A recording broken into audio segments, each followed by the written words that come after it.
Cécile de leo-mance.com, bienvenue dans cette vidéo. Alors aujourd'hui, comme vous pouvez le voir, je suis entourée de pas mal de peluches parce que les peluches, c'est pas seulement des compagnons de nos enfants, c'est aussi des petits personnages bien utiles pour aider nos enfants à vaincre certaines peurs qu'ils ont et notamment la timidité. On va voir comment dans cette vidéo. C'est une question qui m'a été posée par Maria qui nous dit: ma première fille, 5 ans, est réservée et observatrice. Elle agit avec beaucoup de précautions, même avec un peu de peur. Donc pour se sentir à l'aise dans une nouvelle ambiance, il lui faut bien quelque temps. Bien sûr, tout l'entourage qualifie tout de suite de timide un enfant qui ne veut pas dire bonjour, en disant tu fais la timide. Au début ça m'embêtait car je ne voulais pas des étiquettes qui renforcent un comportement, et au fur et à mesure on s'accommode tous avec l'étiquette qui sert à justifier nos réactions. Le problème maintenant, c'est que ma deuxième fille, qui a 3 ans, prend en modèle sa sœur aînée et commence à réagir de la même manière qu'elle. Comment faire? Avez-vous des conseils pour ces situations? J'ai déjà lu et mis en pratique vos conseils sur les jeux de la bagarre. Merci d'avance, Maria. Alors Maria, je vais partager avec toi et avec les autres parents qui avaient des enfants dits timides 3 jeux qui vont vraiment vous aider, enfin qui vont surtout aider vos enfants. Mais avant de partager ces 3 jeux avec vous, je vous invite à télécharger tout de suite gratuitement le guide dans lequel je partage mes meilleures astuces ludiques. Il vous suffit de cliquer sur le lien qui apparaît sur la vidéo ou sous la vidéo pour pouvoir y accéder tout de suite. Alors évidemment, en tant que parents, on aimerait que nos enfants se fassent des copains facilement, qu'ils aillent vers les autres enfants sans souci, que quand on invite d'autres adultes à la maison, ils soient totalement à l'aise, ou encore qu'ils s'expriment devant un groupe ou devant leur classe facilement, etc. etc. Mais est-ce qu'un enfant qui ne réagit pas exactement comme on voudrait dans certaines situations est vraiment timide? Certains enfants sont dits timides parce qu'ils sont bien dans leur petit monde imaginaire, ils sont vraiment occupés par leurs activités, leurs jeux, leurs idées, etc. Et ils préfèrent jouer seuls, ils n'ont pas forcément envie d'aller vers les autres. D'autres enfants sont plutôt introvertis, donc ils ont besoin de passer du temps seuls pour se ressourcer, pour retrouver l'énergie justement pour aller vers les autres ensuite. Et puis, il y a des enfants qui sont pas forcément à l'aise et qui sont très affectés, très sensibles, donc très affectés par leur environnement. Mais une vaste majorité en fait des enfants n'est pas forcément à l'aise dans sa relation avec les autres, notamment avec d'autres adultes. C'est le cas par exemple de ma fille qui est très à l'aise à la maison, qui va s'exprimer facilement, qui est pleine de vie, pleine de joie, qui parle énormément. Mais dès qu'on est en groupe à l'extérieur ou avec d'autres adultes qu'elle connaît un peu ou pas du tout, eh bien elle est plutôt en retrait, elle est plutôt sur la réserve et généralement elle ne parle pas, alors qu'à la maison c'est un vrai moulin à parole. Donc on pourrait dire à ce moment-là, Luce elle est timide.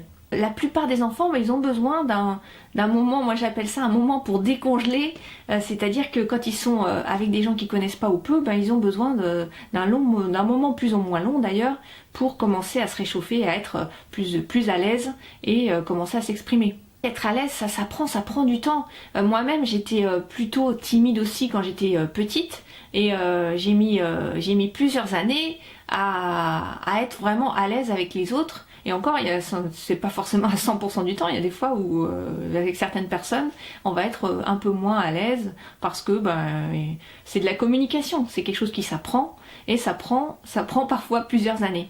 Donc ce que j'ai envie de partager avec vous dans cette vidéo, c'est d'accepter nos enfants comme ils sont et de pas trop mettre de la pression sur eux par rapport à ce qu'on appelle de la timidité.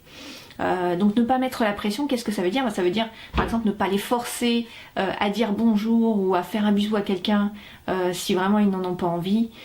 Ça veut dire aussi ne pas leur coller d'étiquettes sur le front, enfant timide, enfant peureux, enfant colérique. Tous ces termes, ils ont un impact énorme sur nos enfants. Comme si ça faisait partie d'un trait de caractère indélébile, comme si c'était quelque chose de permanent. Or, la timidité, c'est un état qui est lié à une situation donnée. Donc, coller une étiquette à nos enfants, c'est vraiment les empêcher de comprendre qu'ils peuvent changer, qu'ils peuvent évoluer avec le temps. Vous savez, ça me fait penser un peu à ces étiquettes. Des fois on achète des objets dans un magasin et il y a des étiquettes qui s'enlèvent pas et finalement elles finissent par faire, on n'arrive pas à les décoller et elles finissent par faire partie intégrante de l'objet. Là c'est pareil, coller une étiquette sur le front de nos enfants timides, ça commence à faire finalement partie de sa personnalité et c'est vraiment dur pour un enfant d'entendre de la bouche de ses parents qu'il est timide. C'est une vraie souffrance pour nos enfants, donc éviter de leur coller des étiquettes, c'est un grand service qu'on peut leur rendre. Au contraire, ce qu'on veut, c'est l'aider à prendre confiance, parce que derrière la peur, il y a le manque de confiance en soi, et la timidité, il y a un peu de ça dedans. Alors bien évidemment, si vous êtes vous-même très à l'aise avec les autres, on est un modèle en tant que parent, donc ça aide évidemment nos enfants. Mais par contre, si vous n'êtes pas à l'aise, ou si vous avez des peurs vous-même, peur d'être ignoré, peur d'être exclu, peur du regard des autres, peur d'être critiqué, eh bien c'est peut-être un travail que vous devez faire sur vous d'abord pour commencer à changer vous-même pour aider vos enfants.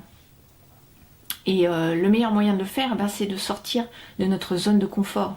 La première vidéo que j'ai faite, j'étais devant la caméra et j'avais peur. Pourquoi? Parce que je me disais, les gens vont regarder, ils vont critiquer, ils vont pas aimer. J'avais peur du regard des autres. Et puis finalement, j'ai fait des vidéos. Alors, il y a des gens qui critiquent, il y a des gens qui m'encouragent, il y a des gens à qui j'apporte de la valeur. Donc voilà. Donc sortir de notre zone de confort, ça aide à vaincre notre propre timidité, nos propres angoisses par rapport au regard des autres. Et ça aide évidemment nos enfants puisqu'on est leur meilleur modèle. Alors, les étapes pour aider nos enfants, la première chose c'est de faire preuve d'empathie, d'être à l'écoute, parce que quand on a peur, on a besoin d'être rassuré évidemment, d'être compris, de se sentir écouté et compris, c'est la première étape vraiment importante. Et ensuite, on va quand même pousser nos enfants gentiment. Laurence Cohen dit d'ailleurs pousser gentiment, c'est vraiment le terme, c'est-à-dire qu'on va essayer de petit à petit de leur faire vivre des situations pour lesquelles ils ont peur, et de le faire doucement, gentiment. Alors si vous suivez le blog de Homer Rose, vous savez que le jeu est le meilleur moyen d'aider nos enfants parce que c'est leur langage, c'est celui qu'ils comprennent, dans lequel ils se sentent à l'aise, dans lequel ils peuvent être eux-mêmes. Et on va utiliser 2 outils puissants de la parentalité ludique. Le premier outil c'est le jeu de rôle, et le deuxième outil c'est l'inversion des rôles et prendre le rôle du plus faible. L'objectif de ces jeux va être de provoquer le rire, parce que le rire c'est ce qui va aider nos enfants à se libérer des tensions et de la peur qui les anime quand ils sont face aux autres. Donc vraiment, il faut garder cet objectif en tête. Si le jeu que l'on partage avec eux ne les fait pas rire, il faut changer de jeu tout simplement, parce qu'il faut vraiment que ce soit le rire qui prime. Donc le premier jeu que je veux partager avec vous, c'est de prendre une peluche, et cette peluche, on va en faire une peluche très très timide. Donc cette peluche timide, elle se cache les yeux, elle se cache derrière nous, elle a par exemple très envie, on va prendre une situation qu'a vécu notre enfant dans les jours précédents, donc admettons vous êtes allés à l'aire de jeu ensemble, et puis votre enfant il avait très très envie d'aller jouer avec un autre enfant, mais il n'osait pas, et il est resté plusieurs minutes, de longues minutes caché derrière vous, vous sentez qu'il a très envie d'aller vers l'autre, mais il n'y arrive pas, il a trop peur. Et donc cette peluche, on va lui faire jouer le même rôle, c'est-à-dire qu'elle va se cacher, elle dit j'ai très très envie d'aller jouer avec le petit ours, mais moi j'ai peur, et le petit ours lui est très extraverti, il joue, il descend le toboggan, il parle quand il s'invente des rôles, etc. Et cette peluche, elle est très timide, et on va avec notre enfant aider cette peluche à aller vers l'autre. Donc c'est lui qui va nous donner des idées pour s'approcher, ça va l'aider à guérir de ça. Le deuxième jeu, c'est de prendre le rôle du plus faible en tant qu'adulte, le rôle de celui qui ne sait pas comment se faire des amis ou comment aller vers les autres. Donc on va prendre le rôle de la personne un peu étonnée. Donc on va dire par exemple, alors pour aller dire bonjour à quelqu'un, je regarde au plafond ou alors je regarde par terre, c'est ça hein. Et notre enfant il va dire bah non, pour aller lui dire bonjour, tu lui serres la main ou tu le regardes dans les yeux. Ah bon? On va prendre le rôle étonné. Ah bon? Ah bon? Faut le regarder dans les yeux. Ah mais c'est génial comme idée ça, incroyablement fabuloso. Donc voilà, on peut inventer des petits termes comme ça qu'on va répéter et on va provoquer le rire de l'enfant. On va chercher à travers ce qu'on dit à provoquer son rire. Et on peut répéter ces mots dans la situation suivante. Et pour aller, quand on va à la boulangerie pour acheter du pain, qu'est-ce qu'on dit en entrant? On dit je vous déteste, vous avez une tête de tarte à la crème vous aujourd'hui hein. Alors l'enfant il va rigoler, il va dire mais non, on arrive et on dit bonjour. Ou alors au contraire, il va dire bah non, tu prends une casserole et tu l'assommes.